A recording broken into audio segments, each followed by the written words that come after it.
Bom, então a gente vai agora, né, dar continuidade à leitura do capítulo 6 inédito, né? Saímos do tópico intitulado Considerações Suplementares sobre a subsunção formal do trabalho ao capital, e agora vamos passar para um outro tópico, que é a subsunção real do trabalho ao capital, né? Quer dizer, Marx vai agora fazer uma discussão, né, sobre a subsunção real do trabalho ao capital, né, embora ele tenha, né, anteriormente, ele tenha feito uma discussão relativamente pequena, né, que é o parágrafo 472, intitulado Subsunção Real do Trabalho ao Capital ou Modo de Produção Especificamente Capitalista. Ele é um parágrafo muito pequeno, né? É um parágrafo muito pequeno comparando, né, com os outros parágrafos aonde ele discutiu a subsunção formal do trabalho ao capital, né? Então, se nós for verificar na leitura aqui do capítulo 6º inédito, essa parte referente à subsunção formal do trabalho ao capital, ela é muito maior do que a, a parte referente à subsunção real do trabalho ao capital. Isso daqui se vocês perguntarem por que eu não sei, mas eu suponho que, como isso aqui é um manuscrito, né, evidentemente, Marx queria deixar mais claro ainda, né, esse significado do que seria a subsunção formal, né? Embora, entendendo a subsunção formal, eu diria que é mais fácil entender a subsunção real, né? Isso talvez seja o que ele está, né, querendo fazer. Então, nós vamos fazer a leitura aqui da subsunção real do trabalho ao capital, né? E logo após esse tópico, nós vamos entrar na discussão sobre trabalho produtivo e improdutivo. Então, é outra discussão aí fundamental, né? Essa discussão do trabalho produtivo e improdutivo que nós, inclusive, já fizemos aqui no Leituras Marxistas, né? E tem outros tópicos aí que vêm mais adiante, né? Se nós formos verificar, tem um tópico aqui muito interessante intitulado Mistificação do Capital, né? Antes de entrar na última sessão do capítulo 6º inédito, que é o produto da produção capitalista não é apenas mais valor, é o capital, né? Então, isso aqui é muito interessante, porque a última sessão é essa, que o produto da produção capitalista não é apenas mais valor, é capital, né? E capital, temos que entender, é uma relação social. Isso aqui a gente vai, né? Quer dizer, nós já estamos nos aproximando do final, né? Depois de algumas semanas, nós vamos, né? Eu espero que até novembro, né, a gente consiga fechar finalmente o capítulo 6º inédito, quando nós começamos a lê-lo, né, no começo, se eu não me engano, foi no começo desse ano, né? No começo desse ano, nós começamos a ler o capítulo 6º inédito e vamos estar fechando no. Na verdade, foi no começo do ano passado, professor. Foi no começo do ano passado, né? Nossa, então quase 2 anos, cara. Foi mais ou menos abril, março, abril, por aí. Quase 2 anos lendo o capítulo 6º inédito, né? Uma leitura aí que tá reunida aí através do nosso podcast, e é um texto que eu considero um texto fundamental. Vou me debruçar sobre ele depois, porque eu, inclusive, constatei que esse texto, né, dos textos do Marx, né, inclusive mais do que o Grundrisse, mais do que a teoria da mais-valia, mais do que o Capital, o capítulo 6º inédito, talvez seja o texto onde está mais presente essa questão do que seria uma teoria do estranhamento em Marx, né? Você tem elementos daquilo que nós, inclusive, discutimos lá naquele curso lá de Crítica do Capital, né? Porque aqui você tem já várias passagens onde está presente essa questão, né, do que seria quando se fala uma teoria do estranhamento, você está falando de uma teoria do capital, porque o capital tem que ser entendido como sendo, né,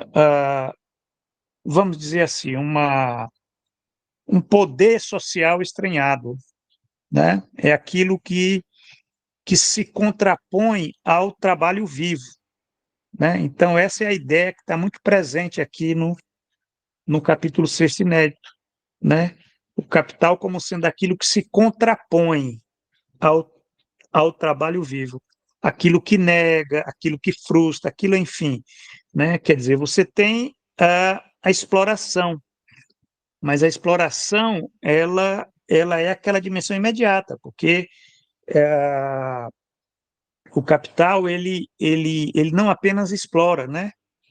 Mas ele expolia, ele oprime, ele submete, né? Ele subordina, ele subsume, né? O trabalho vivo nas mais diversas dimensões da vida, não é só na produção imediata, né? Isso talvez é por isso que o capítulo 6 inédito ele vai estar concluindo com na questão né, do conceito de capital, né, que é algo fundamental até para nós entendermos, né, fazer a crítica, a gente tem que entender para não ficar naquela dimensão meramente econômica, né, economicista, né, vamos dizer que a gente pensa em capital, embora, né, o fundamento seja, né, quando se fala em produção de mais valor, você está falando numa dimensão, vamos dizer, econômica, né, mas não é meramente econômica, né, quer dizer, entra outras questões. Vamos lá, então, vamos começar a nossa leitura. Se o Eziel puder começar, eu agradeço. Tudo bem. A gente começa mais ou menos até que parágrafo para comentar, até que Bom, a ponto. gente lê aqui esses três primeiros, são parágrafos pequenos, inclusive um é na língua inglesa, não precisa ler o inglês, só ler a tradução, mas a gente pode fazer aqui uma leitura que, bom, pegar um, dois, três, ler até, por exemplo, o um, dois, três, quatro parágrafos, são parágrafos pequenos, né? Aí a gente faz um comentário geral aí desses quatro primeiros pequenos parágrafos. Legal. Então, a substituição real do trabalho ao capital, né? Aqui permanece válida a característica geral da subsunção formal, ou seja, a subordinação direta do processo de trabalho, seja qual for o modo tecnologicamente operado ao capital. Mas nessa base surge um modo de produção tecnologicamente e diversamente específico que transforma a natureza real do processo de trabalho e suas condições reais, o modo de produção capitalista. Então, logo isso ocorre a subsunção real do trabalho ao capital. A agricultura para a subsistência, transformada em agricultura para o comércio, a melhoria do território nacional, proporcionado por essa mudança.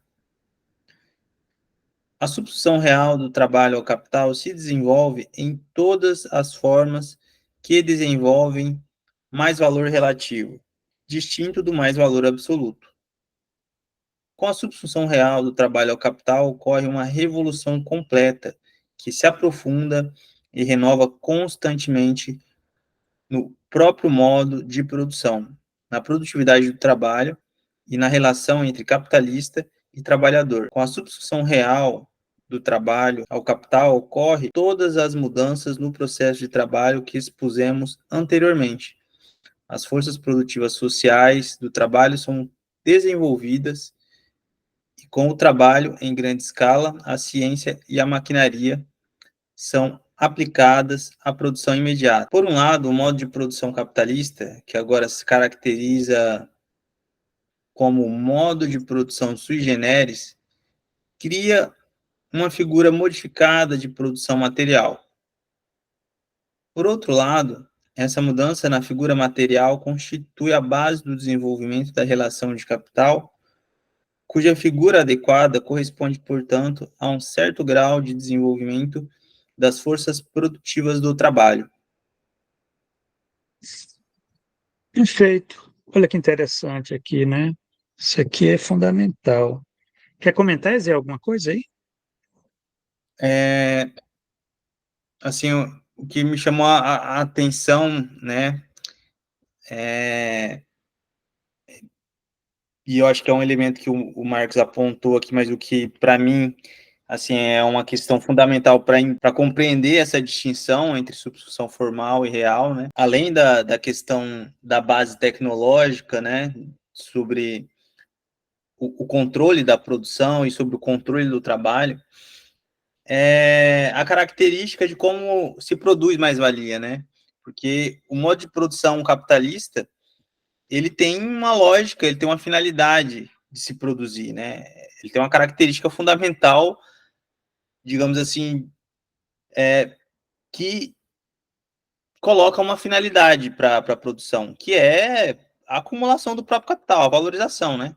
Ou seja, a produção capitalista, né? A lógica da produção da riqueza material, das necessidades humanas, organizada pelo modo de produção capitalista, tem como finalidade produzir mais-valia, né? Então, aqui você tem essa característica fundamental que é distinta de qualquer outro modo de produção, né?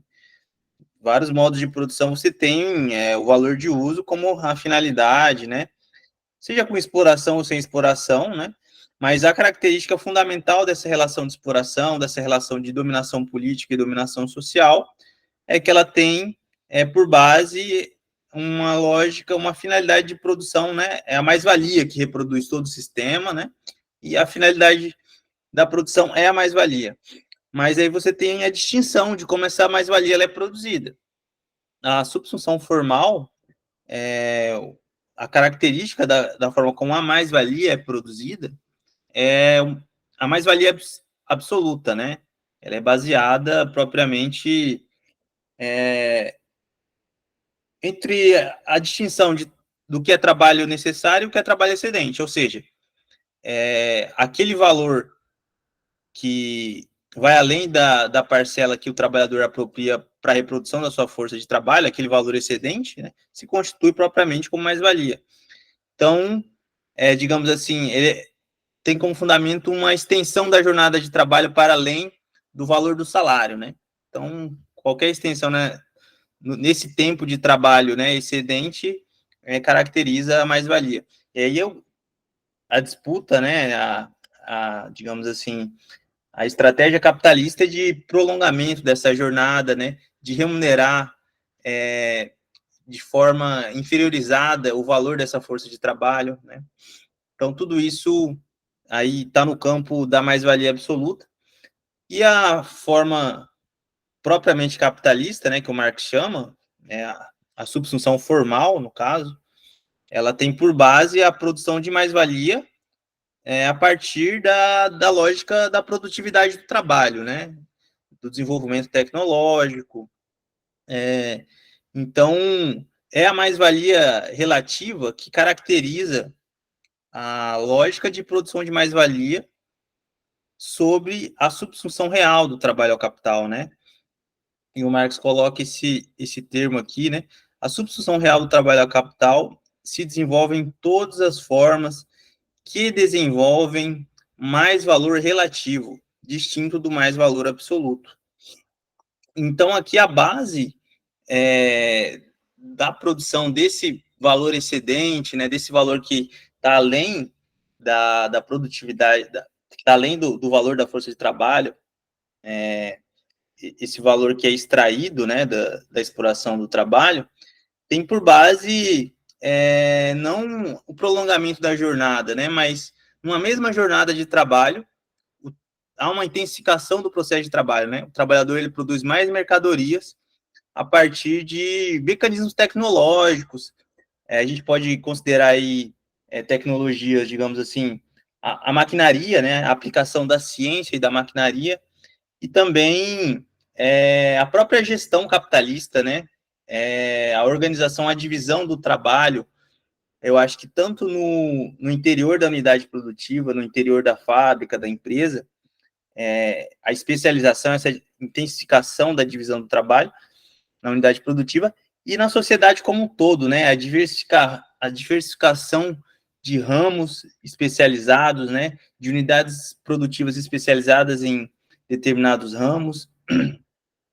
Toda essa divisão de trabalho, ela implica também expansão dessa produtividade, né? Da expansão, são formas que se constituem como resultado desse desenvolvimento, né? Das formas de produção do mais valor relativo. Então, acho que são algumas questões que eu colocaria, né? Como ponto, assim, para tratar inicialmente dessa leitura. Perfeito, perfeito, é isso. Quer dizer, o Marx ele coloca algumas questões aqui que são questões básicas no que diz respeito a uma mudança, e é uma mudança qualitativamente nova, né, no próprio modo de produção. É como se, com a subsunção real do trabalho ao capital, na verdade, tivesse surgido o modo de produção capitalista, né, especificamente capitalista. É como se o capitalismo, com o capitalismo industrial, ele de fato aí surgiu o capitalismo, né? Quer dizer, isso é muito interessante, não é meramente uma etapa como outra qualquer, tá? Né? Se a gente for procurar entender a Revolução Industrial, é a grande demarcação histórica da humanidade, né?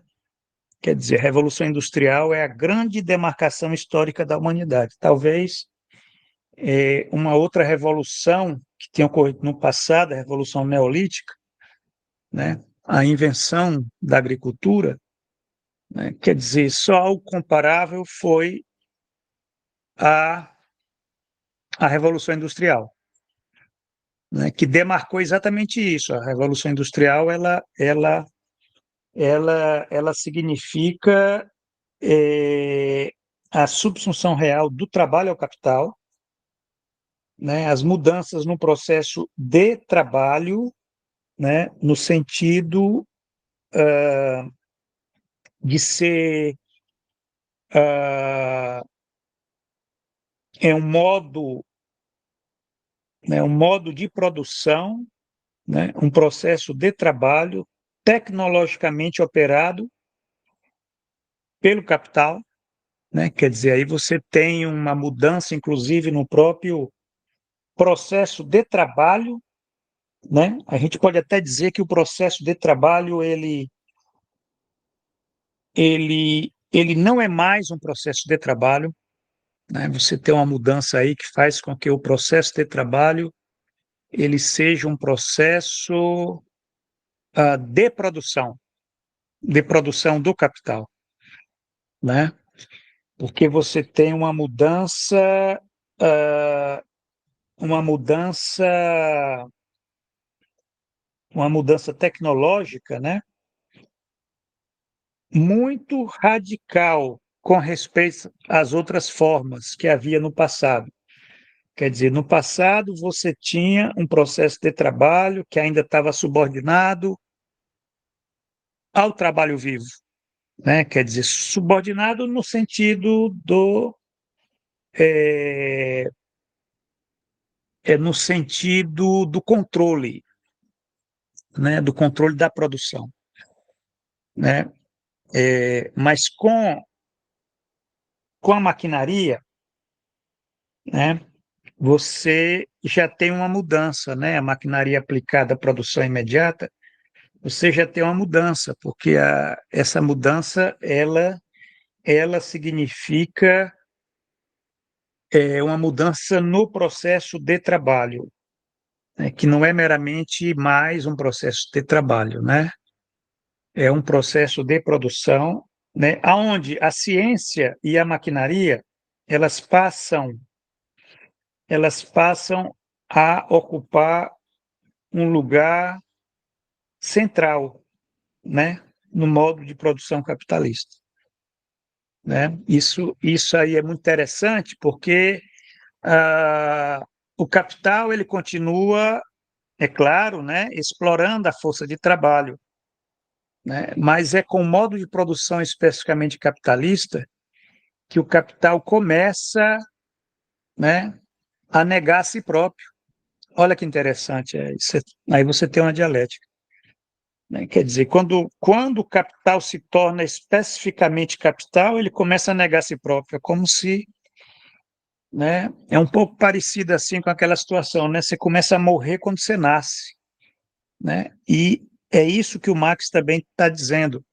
Quando surge o modo de produção especificamente capitalista, você, né, com a subsunção real do trabalho ao capital, né, com a ciência e a maquinaria sendo aplicada à produção imediata, né, com esse desenvolvimento das forças produtivas sociais do trabalho, né, que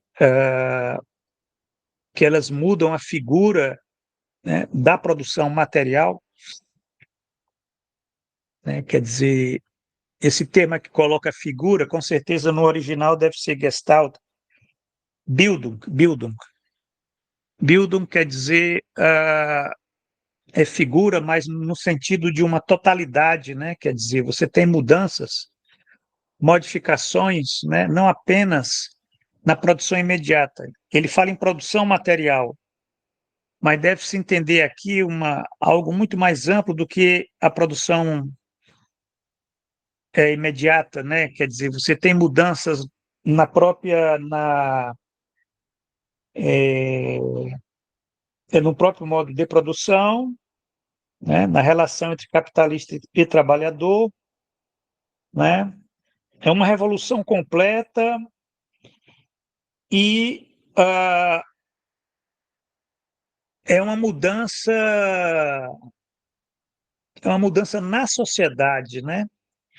Quer dizer, é por isso que a industrialização, né, ela representa exatamente isso. A industrialização é o único processo capaz de mudar toda a sociedade, né? Todo país que passou por um processo de industrialização, né, ele se modificou radicalmente. Basta verificar o que era o Brasil antes da década de 1930, né? Que era uma sociedade agrária, que tinha, que tinha uma outra relação, tinha uma outra, vamos dizer, uma outra forma de ser, né? As cidades, as relações entre as pessoas, quer dizer, com a industrialização, com o processo de industrialização ele tem essa característica. Ele, ele, ele modifica tudo, né? O Marx faz até referência à questão da agricultura, né? A agricultura de subsistência é uma coisa, quando se torna uma agricultura para o comércio, uma agricultura capitalista, ela já é outra coisa. Ela nem mais é uma agricultura, né? Ela é uma agricultura, né? Mas é uma indústria, né? Vamos dizer, uma agroindústria. Quer dizer, é outra coisa, né? Você muda, inclusive, essa relação entre campo e cidade. Então, esse termo, subsunção real do trabalho ao capital, ele é muito mais amplo, né? Essa categoria, muito mais radical, muito mais potente, né? do que a subsunção formal, né? A subsunção formal, ela pelo fato dela representar, né, como o próprio nome diz, formal, né, uma subsunção formal, né, é só na forma que o capital conseguiu se apresentar, né, para nós, né, é, é diferente da subsunção real, né? A subsunção real, ela significa que o capital se apresenta como ele é. Quer dizer, e como é que ele é? Ele ah, é o sujeito automático que muda tudo, né? Quer dizer, o verdadeiro sujeito da modernização, né? Modernização significa processo de industrialização, né? As sociedades modernas, né? Quando você fala em sociedade moderna, você está falando da sociedade urbana industrial, né? Sociedades industriais. Então, essa é a diferença radical entre o século XVIII e o século XIX, né? Os séculos passados, os séculos anteriores, até as formas do capitalismo, né? Quer dizer, o capitalismo comercial, o capitalismo, né, aquele capitalismo que passou a se desenvolver, né, capitalismo mercantil, a partir do século XVI, tal, né? 16, 17, 18, ainda é algo muito distante daquilo que veio a ser, né, aquele capitalismo que se desenvolveu a partir da Revolução Industrial, né, na passagem do século XVIII para o século XIX, século XIX ao século XX, né, porque também o Marx aqui, só para concluir, ele, ele apresenta uma característica que só a subsunção real do trabalho ao capital tem, né, que é a característica de ser uma revolução completa. Olha a palavra que ele utiliza, revolução completa, né? Talvez a gente possa dizer que a subsunção formal, a revolução não era completa, né? Quer dizer, você tinha lá o trabalhador né, que perdeu a propriedade dos meios de produção e se assalariou, né? Foi vender a sua força de trabalho, né? Quer dizer, mas ali ainda não era uma revolução completa, porque muitas vezes o trabalhador estava inserido ainda num processo de trabalho, onde ele mantinha, por exemplo, as habilidades dele, as habilidades profissionais, artesanais, né? O conhecimento, a própria sociedade ainda era uma sociedade marcada, né, por relações sociais em que você não tinha, né, quer dizer, você não tinha tanto desenvolvimento das forças produtivas sociais do trabalho, então você tinha uma vida campestre, né? Quer dizer, a própria manufatura ainda era algo muito estranho naquele mundo agrário, né? Quer dizer, aquelas manufaturas, elas ainda eram ilhas, né? Eram ilhotas assim, cercado de um agrarismo por todos os lados, né? Isso era ainda situações onde você não tinha tido um processo de industrialização. Então, a subsunção real do trabalho ao capital é uma revolução completa, né? E olha o que ele diz, que se aprofunda e renova constantemente. Isso é que é interessante. Se aprofunda e renova constantemente. A Revolução Industrial, ela está lá no começo do século XVIII, século XIX, mas ela não parou. Ela continua até hoje, né? Quer dizer, nós podemos até dizer que nós só tivemos uma revolução industrial, porque ela se prolonga até hoje, né? Ela se aprofunda e renova constantemente no próprio modo de produção, na produtividade do trabalho e na relação entre capitalista e trabalhador. Essa relação continua a existir. embora tenha aquela conversa de que você vai não ter mais trabalhador, ter só o capital, devido à questão da automação, mas isso é uma fantasia, que o capital ele precisa do trabalhador. Alguém queria comentar? Professor, é interessante essa passagem que o senhor está mencionando, né? Uma nota aqui que a gente não leu, mas eu acho válido, eu vou ler aqui rapidamente, que ele coloca, né, que é uma revolução, né, essa substituição real do trabalho ao capital, uma revolução completa que se aprofunda e renova constantemente. Aí tem a citação aqui do Manifesto Comunista, né, de 1848. Essa subversão contínua da produção, esse abalo constante de todo o sistema social, essa agitação permanente e essa falta de segurança distinguem a época burguesa de todas as precedentes. Essa é uma descrição aqui, eu acho que ela toca a essência, né, da lógica da sociedade capitalista, né? Inclusive o termo que se utiliza muito hoje em dia, como se fosse uma coisa nova, né? Flexibilidade, essa reestruturação, como se fosse uma coisa nova, flexibilidade, a flexibilização do mercado de trabalho, dos mercados. O Marx ele está falando disso daqui que é a essência do sistema, né? Enquanto o capitalismo existir, isso daqui é uma, digamos assim, é um âmago, né? É uma base da reprodução do capital, né? Se o capital não revolucionar completamente, né, a todo instante, essas condições de produção, não é possível mais se produzir mais-valia, né? Não é possível mais explorar o trabalho, inclusive. Então, isso é uma condição da base do modo como se produz propriamente o capital, né, e da sua própria sobrevivência. Exatamente, isso é interessante.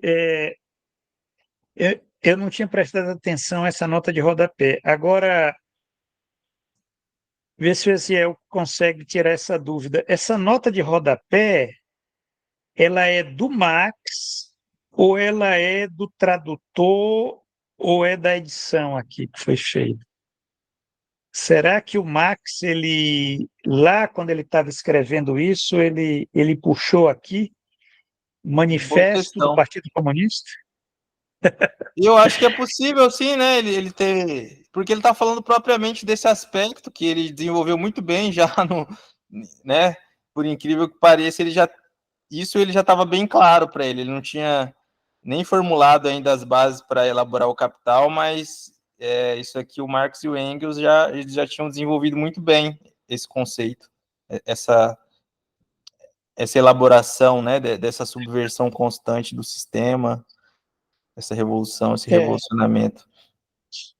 exato, exatamente, isso é interessante. Eles evidentemente, né, eles eram dois jovens muito perspicazes para entender aquilo que eles estavam vivendo naquela década, né, década de 1840, né, que ali eles estavam vendo, na verdade, esse impacto da Revolução Industrial, né, no mundo, né, que já estava aí, claro que estava com ondas mais, algumas regiões mais fortes do que outras, né, mas se a gente for verificar, isso já era muito visível na, na Inglaterra, no norte da Inglaterra principalmente, que era o país capitalista lá onde, né, onde se desenvolveu o capitalismo industrial, foi na Inglaterra, e também no continente, você tinha, né, já o desenvolvimento de indústrias ali na Bélgica, na França, né, na Alemanha tinha pouco, mas tinha algumas manufaturas lá, mas quer dizer, era uma força que estava, né, subvertendo, né, a produção, como diz aqui, né, e é claro que quando eles escreveram o manifesto do Partido Comunista, né, o Marx ele exagerou, né? Mas é um exagero metodológico, porque né, às vezes você tem que exagerar para retratar algumas linhas de desenvolvimento, mas ele exagerou porque em 1848, na verdade, você não tinha ainda, né, um desenvolvimento é, da industrialização num patamar que iria ocorrer décadas depois, né? Quer dizer, você tinha já, né, você teve a Revolução Industrial, né? Mas você ainda tinha as sociedades ainda daquela época eram sociedades agrárias, né? Principalmente a Alemanha era uma sociedade agrária, né? Sem falar, por exemplo, Portugal, Espanha, Itália, né? Quer dizer, Europa Central ainda eram sociedades que, né, que estavam, é claro que estavam sendo abaladas por conta dessas mudanças que estavam tendo aí né, com a Revolução Industrial, mas ainda eram sociedades ainda agrárias, e isso sem falar da Rússia, né, e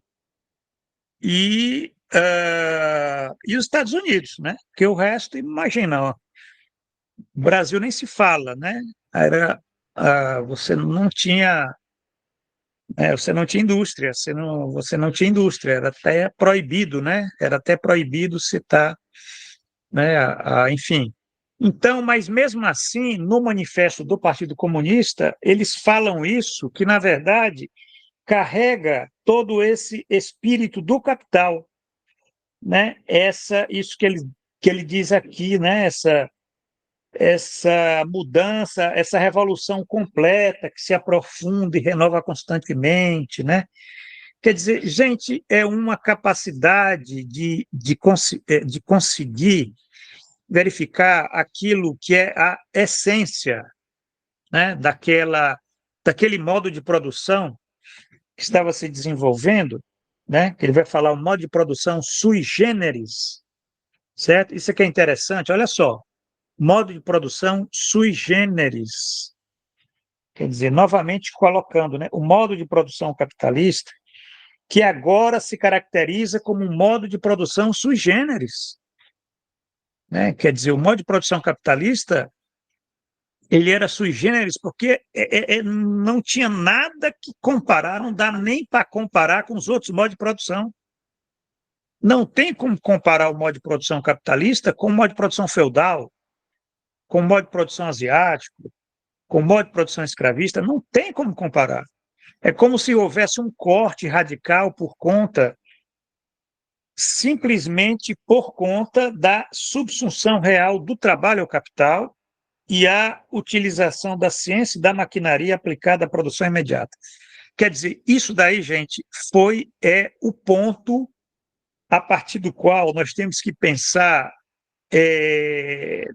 tudo que vem depois, né? Tudo que vem depois. A própria categoria de mais-valia relativa, né?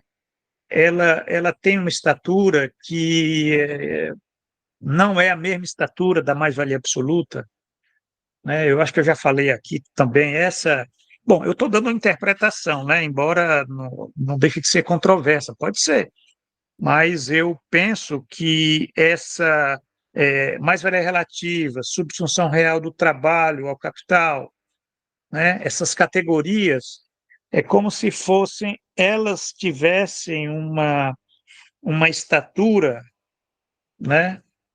Qualitativamente diferente das outras categorias, né? Quer dizer, o próprio conceito de modo de produção sui generis, né? Quer dizer, por quê? Porque nenhum modo de produção do passado ele tem essa característica de promover uma revolução completa que se aprofunda e renova constantemente. Todas as sociedades do passado é, eram sociedades, eu não vou falar estagnadas, mas eram sociedades estacionárias, né? Principalmente na relação que você tinha com a natureza. né? Isso aqui é uma coisa interessante, não é pouca coisa. A relação né, com a natureza é muito importante, né? E a gente pode até dizer que o antropoceno, isso que a gente fala, essa interferência do homem aí né, no meio ambiente, ela começou com a Revolução Industrial, né? Quer dizer, a desgraça para o planeta começou com a Revolução Industrial, né, com essa força aí da ciência, da maquinaria aplicada à produção imediata, né, o impacto disso, né, essa revolução completa no sentido de ser completa em todo sentido que a gente imaginar, né, que não é só na produção imediata, não é só no processo de trabalho, né, é na vida social, né, é na própria forma, inclusive, da força de trabalho. Essa categoria força de trabalho, ela, ela se coloca, né, sobre outro conteúdo, quando você está pensando, por exemplo, né, no trabalhador da grande indústria, né? Isso é que é interessante. Então, essa é a interpretação que eu faço a partir dessa percepção que o Marx e o Engels tinham lá em 1848.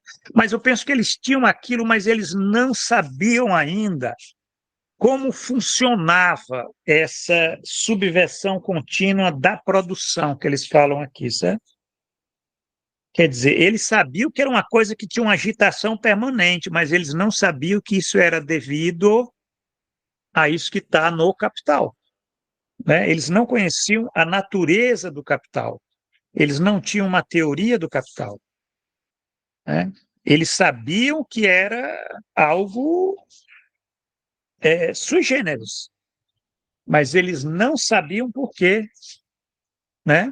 E aí o Marx ele precisou escrever 3 volumes, deixou Teorias da Mais-Valia, deixou vários manuscritos para exatamente explicar para nós por que é que essa agitação permanente, por que que esse sistema ele tem que se renovar constantemente. Que loucura é essa?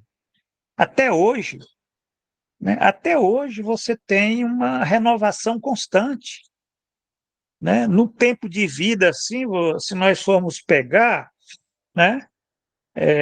Eu posso pegar mais que vocês, porque, por exemplo, meu pai e minha mãe, eles parte da infância, parte da vida adulta, né? Eles viveram no Brasil agrário, né? Mas quando eu nasço há 60 anos, quer dizer, o Brasil ele estava lá dando início, né? Já tinha dado início, mas estava lá num processo de industrialização pesada, né? Quer dizer, eu faço parte, então, talvez eu possa dizer, eu faço parte da primeira geração, né, do Brasil industrial.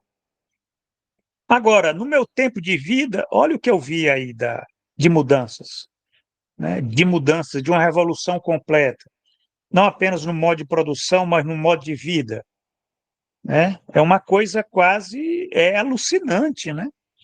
Alucinante, se a gente for pensar assim. E aí você pensa, mas aí pega os meus filhos. A alucinação continua. Por quê? Porque desde que eles nasceram até hoje, as mudanças foram profundas. Se nós formos pensar da década de 1990 para cá, 30 anos, né? Aí vocês ficam imaginando, e colocando 30 anos para diante aí, agora que está começando a inteligência artificial. Vocês já imaginaram assim, num tempo de vida, por exemplo, num tempo de vida, eu saio, ah, eu saio assim de uma base tecnológica, né? Como diz aqui, né? De um modo tecnologicamente operado pelo capital ainda de uma forma muito rudimentar, vamos dizer, eletromecânico, né? Eletroeletrônico, né? Quer dizer, você tinha ali para hoje você já está vivendo num modo digital, né? E já com elementos que não é só meramente o Marx fala que a maquinaria, né?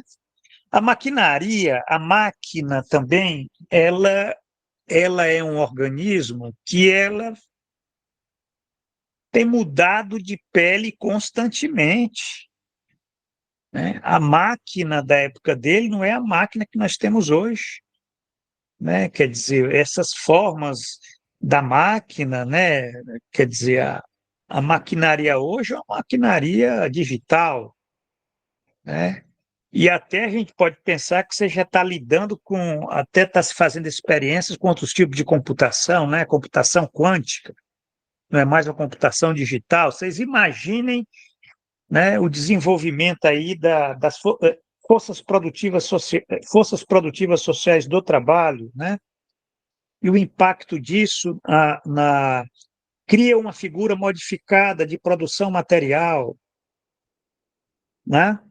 Quando se fala em produção material, gente, esse termo material, ele não é só, ele diz respeito tanto à objetividade como à subjetividade, né? Isso aqui é uma leitura expandida, porque o Marx, como ele é dialético, a gente tem que ler ele assim, tem que fazer essa interpretação, né? É por isso que é bom, às vezes, recorrer ao original em alemão, porque, às vezes, o tradutor ele perde, né, a força, né? Por exemplo, quando ele fala em figura modificada, figura material, figura adequada, ele fala 3 vezes essa palavra figura em 4 linhas, né? Essa palavra figura, eu tenho quase certeza, eu vou ver o original em alemão, mas deve ser Bildung. Bildung é uma palavra em alemão que é, ela tem uma riqueza de consequências aqui, né? Quer dizer, Bildung quer dizer o quê? Quer dizer um complexo, né? Um complexo vivo, não é só um complexo, vamos pensar assim, morto, né? Ele é vivo, né? É por isso que ele está tentando aqui, é como se o Marx estivesse tentando, na escritura dele, né, imaginando aqui ser um manuscrito, né, ele sentado lá escrevendo, ele está tentando colocar a palavra adequada para traduzir a força daquilo que ele está imaginando que é o capital, né? O capital é o modo de produção do capital, o modo de produção sui generis, né? Que é essa força que cria uma figura modificada da produção material, né? É uma mudança na figura material e uma figura adequada que corresponde ao desenvolvimento das forças produtivas do trabalho.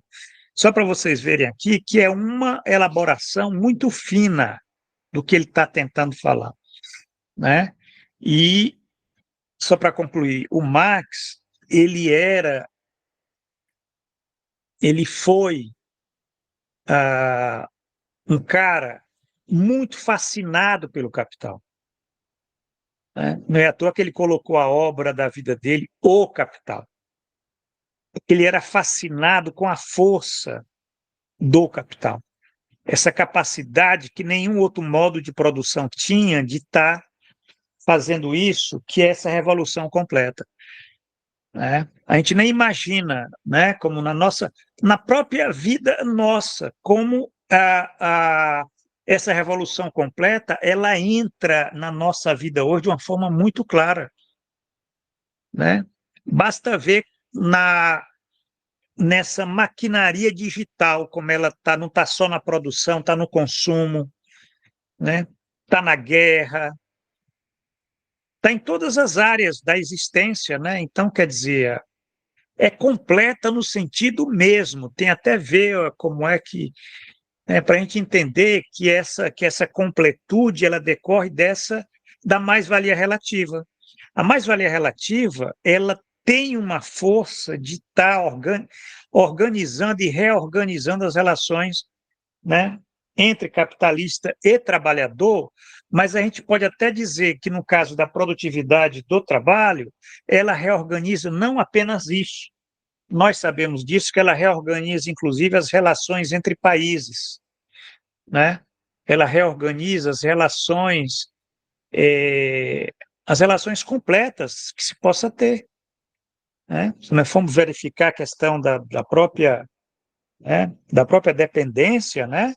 Isso tem a ver com a questão da, da produtividade do trabalho, né?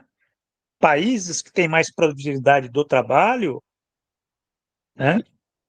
Eles subordinam aqueles que têm uma produtividade de trabalho menor, né? Eles, inclusive, isso chama-se relações de dependência, né? E essas relações de dependência significa que esses países eles absorvem mais valor produzido naqueles de uma produtividade de trabalho menor, onde a taxa de exploração é maior. Isso aqui é interessante para nós vermos como está tudo contido aqui. Eu penso, gente, que dá, quer dizer, deixa eu ver aqui, tem mais um parágrafo, é um parágrafo longo aqui, mas eu penso que a gente pode dar para concluir lendo mais esse parágrafo. O que é que eu acho? O que é que vocês acham? Dá para ler mais esse parágrafo aqui? Eu acho que dá sim, professor. Então, vamos lá. A gente avança, inclusive, até a página 106. Está muito bom essa parte, vamos ver o que, ele vai nos dizer mais ainda.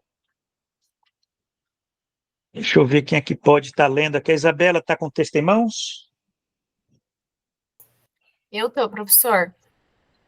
Você pode ler para nós, então? Posso. É no Beleza, Já Vimos, obrigado. né? Já vimos, exatamente. Tá.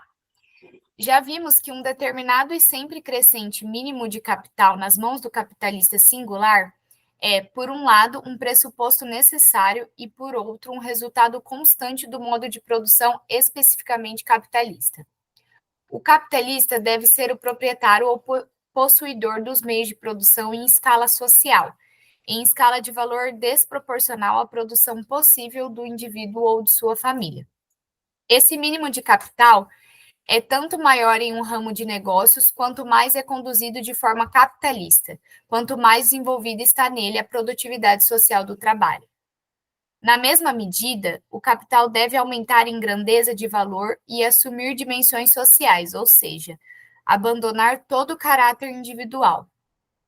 É precisamente a produtividade do trabalho, a massa da produção, a massa da população, a massa da superpopulação que se desenvolve nesse modo de produção, que, com capital e trabalho tornados livres, constantemente faz surgir novos ramos de negócios nos quais o capital pode novamente trabalhar em menor escala e percorrer novamente as várias fases de desenvolvimento até que esses novos ramos de atividade também sejam operados em escala social. Esse processo é constante. Ao mesmo tempo, a produção capitalista tende a conquistar todos os ramos industriais de que não se apoderou até então, onde se dá apenas a subsunção formal. Continua? Assim que se apodera Sim, da... sim. Você pode ler até a página 106, certo? Ah, beleza, professor. Assim que se apodera da agricultura, da indústria de mineração, da fabricação dos principais materiais têxteis, etc., toma conta das outras esferas nas quais só existiam artesãos formalmente autônomos.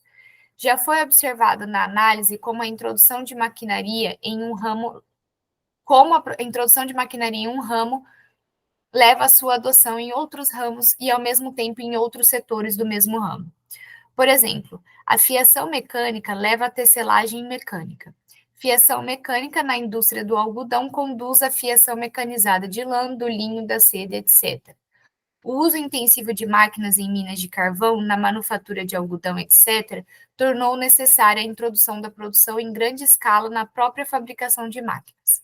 No entanto, abstruindo do aumento dos meios de transporte que esse modo de produção exigia em grande escala, foi apenas pela introdução de máquinas na própria fabricação de máquinas, sobretudo dos primer motos, geradores cíclicos de energia, que se tornou possível a introdução dos navios a vapor e das ferrovias, o que revolucionou integralmente a construção naval.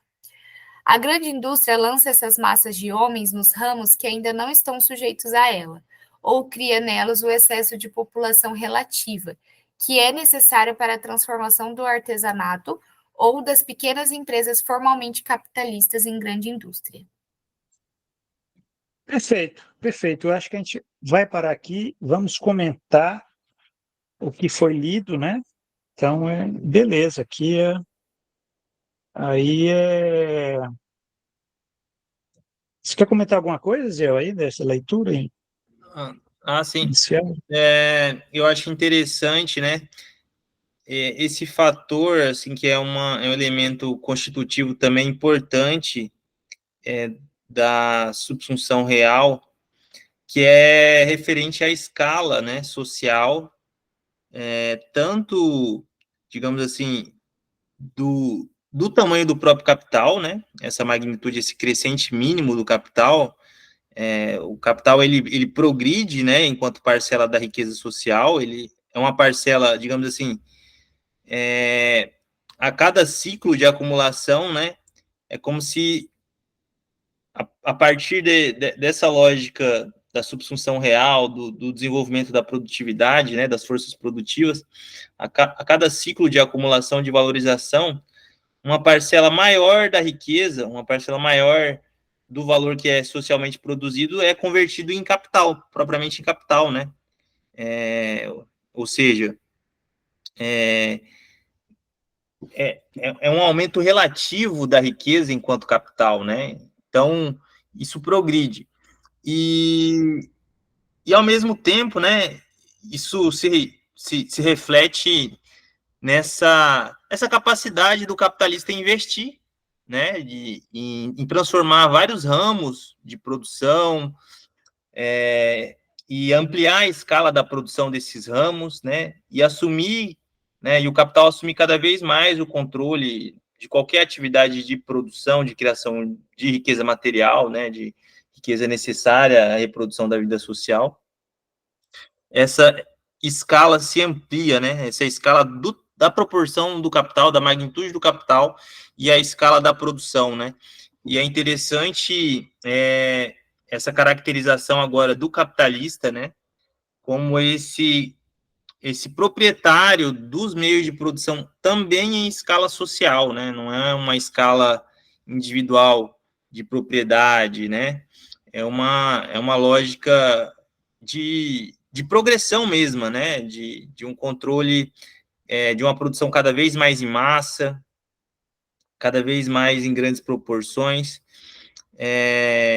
e sobretudo, uma lógica de ampliação da escala que acaba que inserindo novos elementos do desenvolvimento da produtividade, né? Todo esse capital que se amplia, que é investido, né? Esse capital que se ampliou a partir do desenvolvimento da produtividade, ele promove mais desenvolvimento da produtividade do trabalho, né? Mais produção de mais-valia relativa, né? Então, é uma produção de mais-valia relativa que intensifica cada vez mais a lógica da escala de produção, né? E do resultado do processo de produção enquanto resultado quantitativo, né? Nesse sentido. Exato, exato. Isso aí quer dizer, ele, nesse parágrafo, ele está, né, com aquele vigor, né, de análise que a gente encontra no capítulo 23 do Capital, quando ele vai falar da Lei Geral da Acumulação Capitalista, né, com essa questão aqui da centralização e concentração de capital, né, como sendo esse processo que é constante, essa ideia esse processo é constante, né? Quer dizer, é uma revolução completa que se aprofunda e renova constantemente. Esse processo é constante. Quer dizer, o Marx está falando de um desenvolvimento na indústria. Na indústria. Ele está olhando lá para a produção, né? A produção do capital. Ele não está, né? Mas é porque ele está numa época ainda que o capital ele não entrou em alguma, né, por exemplo, nos serviços, né?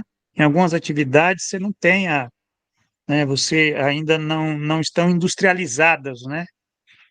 Quer dizer, o que a gente vai ver no século XX, né? Quando se fala, por exemplo, aí sim, aí né, e olhe que ele estava falando numa revolução completa, mas naquela época não estava tão completa assim, né? Mas o Marx, ele é aquilo que eu falei para vocês, ele que não é bom, eu digo que ele exagera, mas não é exagero, talvez a palavra seja que ele vê uma tendência e ele identifica, olha, esse processo aqui ele é constante e vai estar envolvendo hoje a indústria, né? Ele está falando aqui que a produção capitalista tende a conquistar todos os ramos industriais, né? Então, esses ramos industriais ele fala em capitalista como sendo o proprietário, possuidor dos meios de produção em escala social. Ele está falando numa época que o capitalista ele era o proprietário, né? Era o possuidor dos meios de produção. É claro que é o capitalismo, vamos dizer, um capitalismo liberal, né? Naquela época do Marx era o capitalismo liberal. Depois, lá pelo final do século XIX, começo do século XX, você tem já o surgimento do capitalismo monopolista. Então, aí você já vai ter outras figuras, né? Quer dizer, você tem, por exemplo, você tem mudanças na forma da empresa, né? Você tem a sociedade anônima, você tem os cartéis, os trusts, você tem o capital financeiro, você tem já, inclusive, o desenvolvimento dessa, né? Quer dizer, dos serviços. Então, a indústria, ela já, a gente pode até dizer que já começa ali, já entrar já no serviço. E quando se fala assim, que o capital entra no serviço, quer dizer, você fala capital, ele tem uma marca. A marca é a maquinaria, né? Maquinaria e grande indústria, né? O título lá de um capítulo lá do livro 1, né? Quer dizer, a maquinaria, grande indústria, né? Hoje em dia, por exemplo, setor de educação, você tem uma grande indústria, setor de educação. Você tem a indústria da educação, né? Então, ali é uma grande indústria, né? Ali você tem o capital, ali você tem a maquinaria. Na verdade, se opera ali a maquinaria. Você tem ali a produção de mais-valia relativa, você tem todos os elementos que você encontra na fábrica, na época do Marx. Agora, é claro que na época do Marx você não vai dizer que havia uma indústria da educação, né? Mas hoje você tem indústria da educação, tem indústria da saúde, tem indústria né, tem indústria cultural, tem, né, quer dizer, o capitalismo, essa revolução completa, de fato, ele vai fazer no século XX e continua fazendo aí no século XXI, quer dizer, é no sentido de que essa essa produção essa produção capitalista, né, quando fala produção capitalista, produção industrial, né, ela vai entrando aqui no todos os ramos, né, inclusive nos ramos que ele vai dizer aqui, que na época dele, sim, estava havendo essa revolução, né, nos meios de transporte, né? os meios de transporte. Então, você tem as ferrovias, né? Você tem o navio, não era mais o navio não, bom, navio a vapor, né? Mas na época do Max, eu diria que já estava surgindo ali o navio que era movido, né? Né, qual era a força motriz, né? Quer dizer, você tem a mudança dessas forças aí no combustível fóssil, ele só na década de 70, 80, né? Quer dizer, enfim, você já estava já presenciando ali uma segunda revolução industrial, né? Uma segunda revolução industrial que ela iria, né? Ela iria multiplicar por 10 tudo isso que ele já estava constatando aqui, né? Iam surgir novos ramos de negócios, ia essa questão dos meios de transporte, eles iam se desenvolver, eles iam integrar mercados, né? Vocês imaginam que isso passou a integrar, né, mercados nacionais, né? Então você tem um surgimento aí dos estados nacionais, né? Os Estados Unidos, né?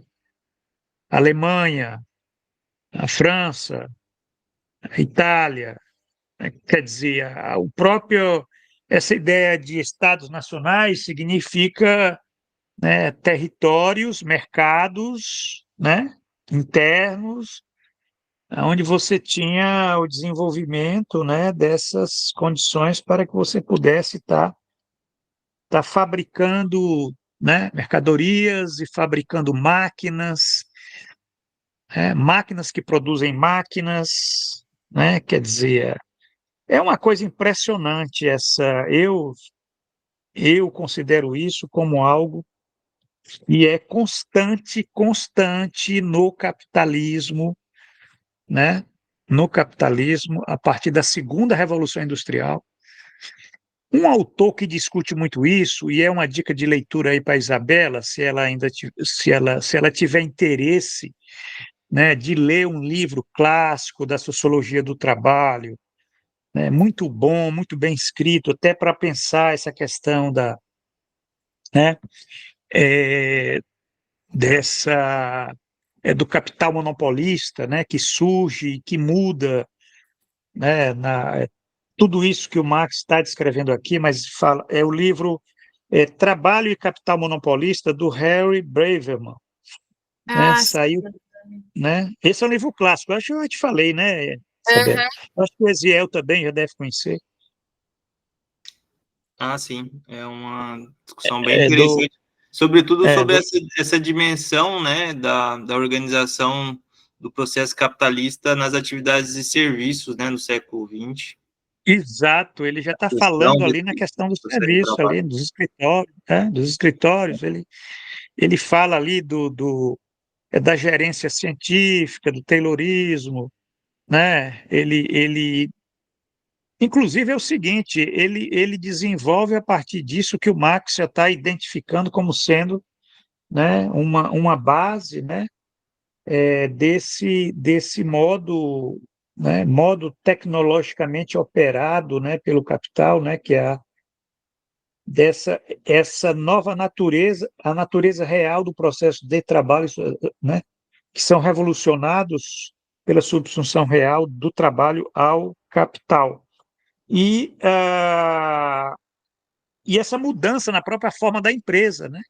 Porque o capital ele revoluciona tudo, ele vai revolucionando, inclusive, a forma empresarial para você levar a cabo aquilo que é esse desenvolvimento aqui né, da produção, da produção capitalista, né? Quer dizer, muda a forma da empresa, né, empresa sociedade anônima, muda a forma da propriedade, quer dizer, você passa a ter acionistas que não são, né, os acionistas, né, você tem uma revolução aí, que é na mudança na própria figura do capitalista, né? Quer dizer, o capitalista, ele desaparece, aquele capitalista lá do século XIX, no século XX, ele não, né? Você pergunta quem é que é o dono da Volkswagen, o dono da Ford, o dono né? Quer dizer, Se tornou muito mais complexo essa figura aí né, da apropriação, né, do mais-valor, né, a forma como é distribuído lá o mais-valor, né, a questão da sociedade de ações, etc. Tal. Então, essa questão da maquinaria, que está presente aqui nessa descrição desse parágrafo, foi lida aí pela Isabela, essa questão da maquinaria, né, esse uso intensivo de máquinas, certo? Produção em grande escala, né? Quer dizer, para você ter escala, você precisa ter um território integrado. Olha só como o capital ele precisou né, do Estado-nação, né? Esse capital que ele faz referência aqui, esse capital que se integra, que se desenvolve, inclusive em grande escala, né? Essa produção ela exige uma grande escala, e essa escala para o capital da época era escala nacional, né? Quer dizer, hoje em dia você tem que pensar em outras escalas, né? Porque hoje esse desenvolvimento aqui ele não dá mais dentro apenas, né, da escala nacional, né? Hoje a produção capitalista ela precisa de uma escala muito maior, né? Inclusive para poder ter esse movimento, né? Para poder estar se desenvolvendo constantemente, né? Quer dizer, sai de uma Professor, menor escala para uma grande escala. Pois não. esse conceito que o senhor comentou, né, nesse contexto ainda da escala de produção, é o conceito da indústria de serviços, né? Eu acho um conceito interessante. Existem divergências, né? Por exemplo, com uma leitura talvez mais economicista, porque quando você fala em indústria, né, você remete aos setores, né, da economia, o setor primário, extração, o setor extrativo, né, e agricultura e tal, e aí o setor secundário, a transformação, a indústria, o setor terciário, os serviços, né? E aí é uma junção, você fala indústria de serviços, né? Mas eu acho que é um sentido interessante e necessário essa categorização. Eu acabei que utilizei na minha tese esse conceito, né? Achei pertinente utilizar e acho que cabe explorar esse conceito, né? Desenvolver mais, ainda mais nesse contexto da plataformização do trabalho, do capitalismo de plataformas, né? E essa reorganização capitalista de atividades e serviços que parecem ser individualizadas, mas que são, digamos assim, articuladas, coordenadas em uma escala, né? De uma forma coletiva mesmo. Ao mesmo tempo parece que é uma forma de trabalho individualizada, mas a relação de produção ela está numa escala social, coletiva de trabalho e de controle capitalista propriamente, né? A gente tem elementos de controle capitalista, mas é um outro sentido, né? Esse conceito indústria de serviços, né? É justamente essa nova natureza das atividades de serviços, que elas não estão mais fragmentadas na sua articulação organizacional, por exemplo, na sua articulação, né, no que se refere à constituição da nova empresa desse capitalismo do século XXI, né, uma empresa que se constitui a partir de um intenso processo de terceirização, né, de atividades e de articulação de contratos entre empresas, né, inclusive de processos de terceirização, de subcontratalização do próprio trabalho, né? E a lógica industrial ela se articula, né? Assim, de certa forma, por trás desse caráter, setor de serviços também muitas vezes, né? Por ter essa natureza de empresas que contratam a empresa como prestadora de serviços no mesmo processo industrial, né? Um processo de terceirização, né? Hoje em dia a gente não tem mais aquela lógica da empresa fordista, né? Que ela verticaliza, ela produz desde as peças até a montagem do produto final, né? Você tem uma lógica de fabricação horizontalizada, que se terceiriza entre várias atividades, né? Então, você tem, por exemplo, a fabricação de peças lá na China, do automóvel, né? E você tem a empresa que ela está na montagem aqui no Brasil e tudo mais. Então, você tem uma articulação também com a divisão internacional do trabalho nesse processo, né? Esse arranjo mais complexo da forma da empresa. E acho que é um conceito rico, assim, para ser explorado, para ser mais fundamentado também numa perspectiva de crítica da economia política. Acho que é um conceito que a gente pode avançar nele, né, na compreensão também da forma capitalista, né, da forma de organização social do trabalho no capitalismo do século XXI, do capitalismo de plataformas. Exato, é interessante, Ezel, isso que você coloca. É claro que a gente já está aqui já nas considerações finais, mas eu acho que a gente pode dar continuidade a discutir isso no próximo encontro, porque esse parágrafo é exatamente isso que você coloca, né? Quer dizer, ele já tem elementos aqui para nós pensarmos a partir desse desenvolvimento, né? Quer dizer, é um desenvolvimento constante, mas não é só constante, né? Quer dizer, o desenvolvimento do capital, ele é um desenvolvimento que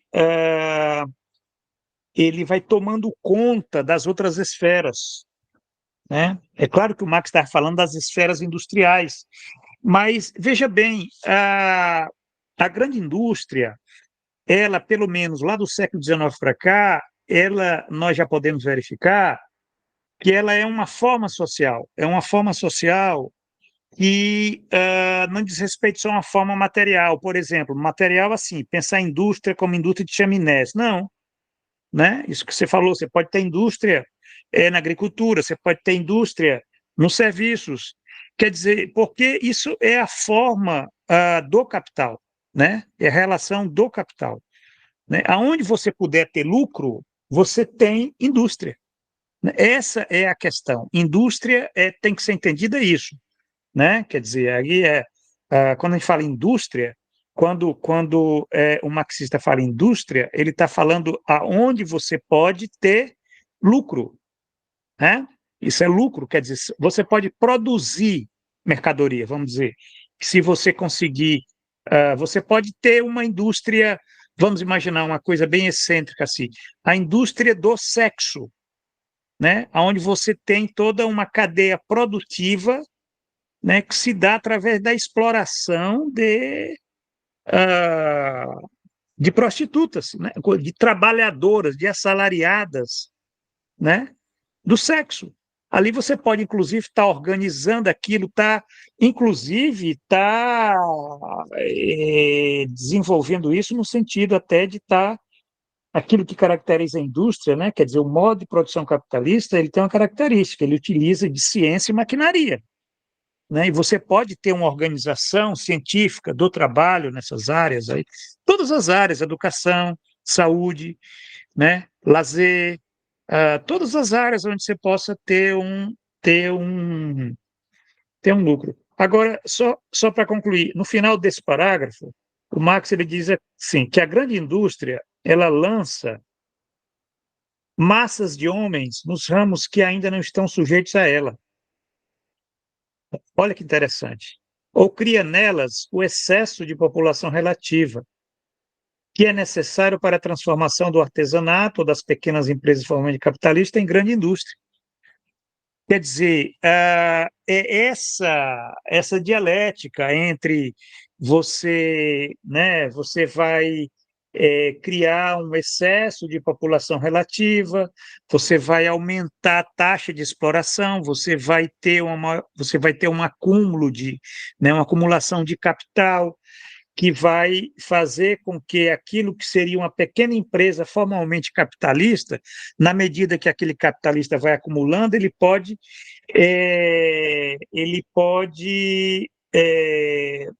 crescer a sua escala social, né? Porque é isso que se faz, né? É isso que se dá em algumas áreas aonde você vai acumulando capital, né? Você pode ver pelas pessoas aí como é que se começou, né? Como é que se começou lá daquele artesanato, de uma pequena empresa, né? Formalmente capitalista, de repente você se tornou aí um bilionário, né? É claro que para analisar caso concreto tem que entrar outras relações que não são meramente econômicas, mas o fato é esse, o fato é que essa essa essa dialética onde a grande indústria ela vai criando a base a partir do qual depois ela possa estar desenvolvendo e vai sempre articulando né, o arcaico e o moderno, vai articulando aquilo que é, vamos dizer, assalariado e aquilo que ainda não é formalmente assalariado, possa ter outro tipo de relação, tal. Entendeu? Isso aí foi o que se deu, inclusive, a industrialização, o processo de industrialização no Brasil, de onde é que veio o capital, né? Grande parte do capital veio da produção cafeeira com trabalho escravo, que foi depois para a indústria que empregou imigrantes.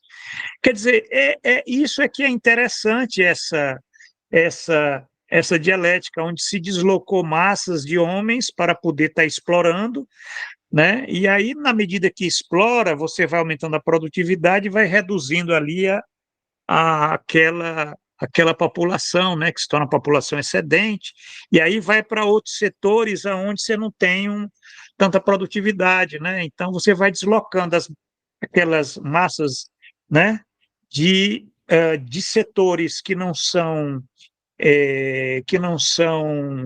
né, de setores produtivos para setores que não são tão produtivos, né? É por isso que o serviço, ele é exatamente essa fronteira aí do capital, né? Porque ainda nos serviços você tem uma composição orgânica ainda relativamente menor do que na indústria, né? Mas até quando vai continuar assim? Porque o que se vê é que nos serviços, né, principalmente os serviços capitalistas, onde tem indústria de serviço, esses setores estão aumentando a composição orgânica. Quer dizer, para onde é que vai essa massa né, que o Marx fala aqui, esse excesso de população relativa, né, essa massa de homens, né? Quer dizer, para onde é que vai? Porque o que a gente vê é que ela sai da agricultura, vai para a indústria, sai da indústria, vai para os serviços, e aí com a próxima fronteira. Então é isso. Fica essa questão aí, né? A gente, né, daqui a 15 dias, a gente dá continuidade a essa leitura e levantou muitos pontos, né? A reflexão. São muito pontos interessantes aí, e é por isso que eu digo, essa sessão aqui é uma sessão muito interessante, até para nós pensarmos, você tocou nesse ponto da plataformização, a gente volta, inclusive, a tratar isso no nosso próximo encontro.